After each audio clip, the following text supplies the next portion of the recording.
Okay, so tackling Solace has been an amazing. Yes, I am. I am tackling. I can tackle you. Don't even go there.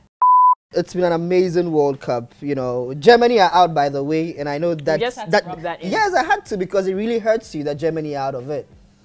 Did you see that coming? But no, but at least I got into the round of 16. We don't really care about that. It was not particularly a good tournament for Argentina. That is not what we wanted to see from them. But that's not the first time it's not been particularly a good tournament for Argentina. But you can't say the same for Germany. They won the last World Cup. Against Argentina, on penalties, not on penalties. That was a Mario Götze goal in extra time. So we're thinking that this should be a tournament where Argentina should go a bit, you know, far, at least, you know, thinking about, we all knew from the redemption that Messi wanted, you know, after losing 2 Copa del Rey finals, losing the World Cup to Germany again. But it just didn't happen. But really, Sao Paulo has to take the blame. He has not been good. You know, he was actually his tactics has been rubbish throughout the whole tournament. You know, you are just sad that they're not in it. But I don't think the thing is with Argentina's squad that we have right now, I didn't really expect much from them from the get-go. Same with Germany. I'm not going to lie. I had so much faith in Germany before the tournament. When I watched the first match, I knew it wasn't going to happen. It was just so clear and obvious. And of course, after the first few, you know, opening matches, we all realized quite, you know, early that no, this tournament was not going to be the same tournament that we were expecting.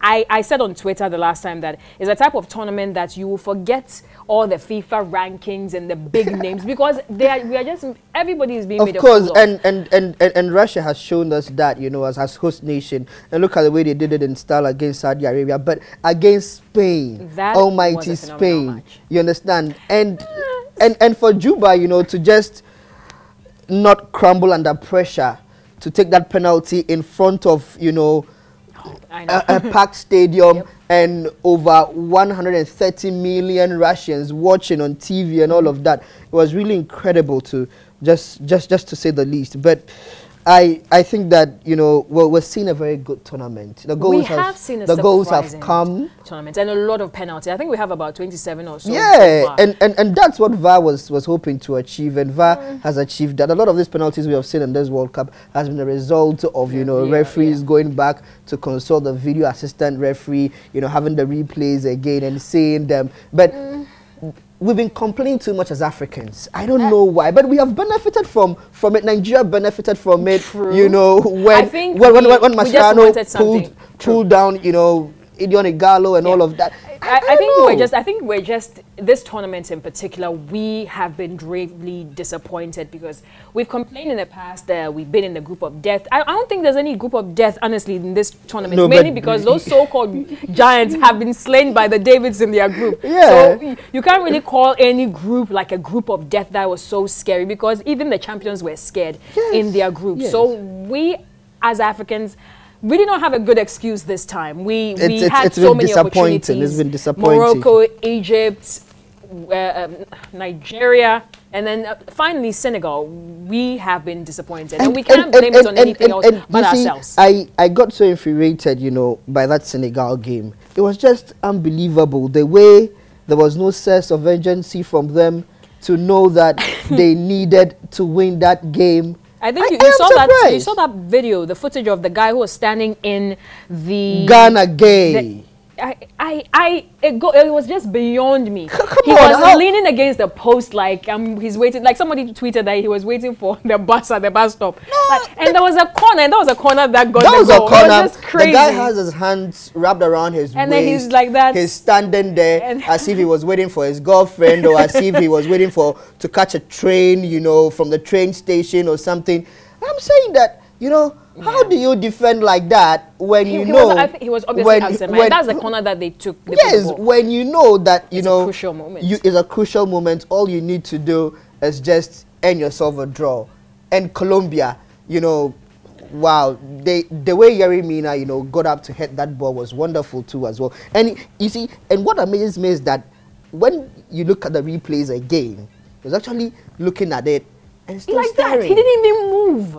That is the reason why we're upset. I think that's the reason why the game management for Africa is actually very, very poor. I think the commitment level of a lot of the African players was also extremely poor.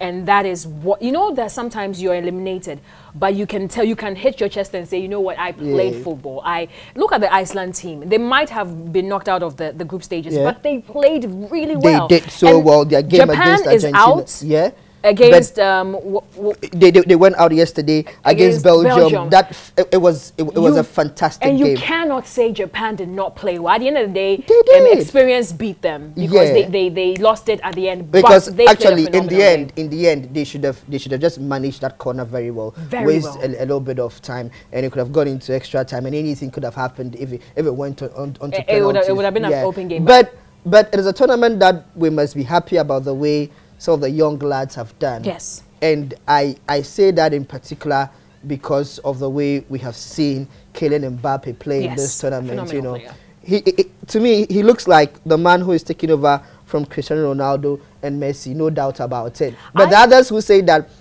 between him and Neymar, it will be a difficult contest in the next 3 to 4 years. I honestly don't see that. I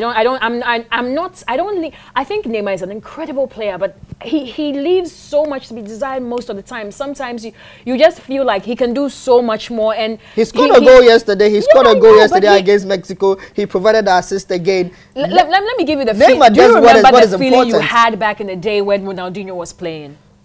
Amazing. You cannot take your eye off the ball. Exactly. Like I feel like Neymar has so much. Like he's an amazing player, but there's just so much he can do, but it's not happening. It is still the reason why a lot of people argue that, you know, unless you did not see Ronaldinho play, and the Ronaldos, and yes, unless you did not see them play, to be convinced that, you know, we have not seen the likes of Messi and Ronaldo before. I know people who still feel that, listen, Ronaldinho is the best player they have seen ever to play football. Okay. But for how many seasons did he do it? But a lot of people say that, is it the catcher we are looking at? Is it the style of player we're looking at the numbers? Well. Anyway, we cannot finish. I cannot finish tackling you without talking about what? Who? Without talking about football is coming home. This English sensation about football is coming home. Football is coming home. They're tickling themselves a lot. Yes, they have a very good pass. They have a very good pass, but against Colombia, it might even be tricky. It might be very, very difficult. Will football go home? No, I don't. Honestly, I don't. I think, yes, this time for a change, we have seen an English side that is impressive. You will get people, but you will get a lot of mentions on Twitter. And people getting into your DMs for saying that football is not going home. I don't think football is going anywhere besides probably staying. Honestly, what I think is that we are going to get a surprise in the last 4 because we have Sweden and Switzerland, both teams. There's Croatia still up there. Croatia is still up there. And we're going to get a team in the final.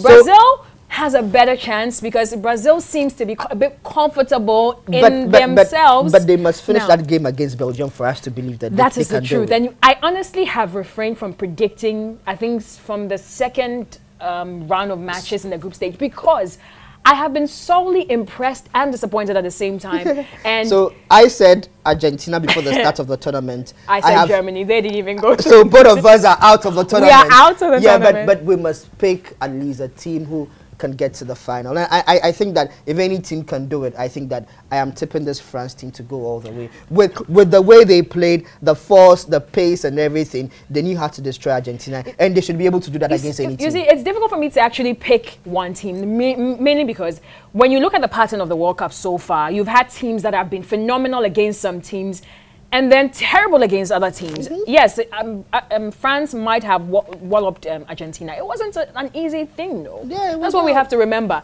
So if we're looking at France against Belgium, we shouldn't think that it's going to be that easy. Lukaku is looking at becoming the goal king. I am still tackling you. Who do you think might get into the final? One team for sure. You can leave the rest out of it, but one team for sure. Wow. My money is on France or Belgium. How much are you investing? How much are you investing? Don't forget to subscribe to our YouTube page 3 Extra and our social media handles right below.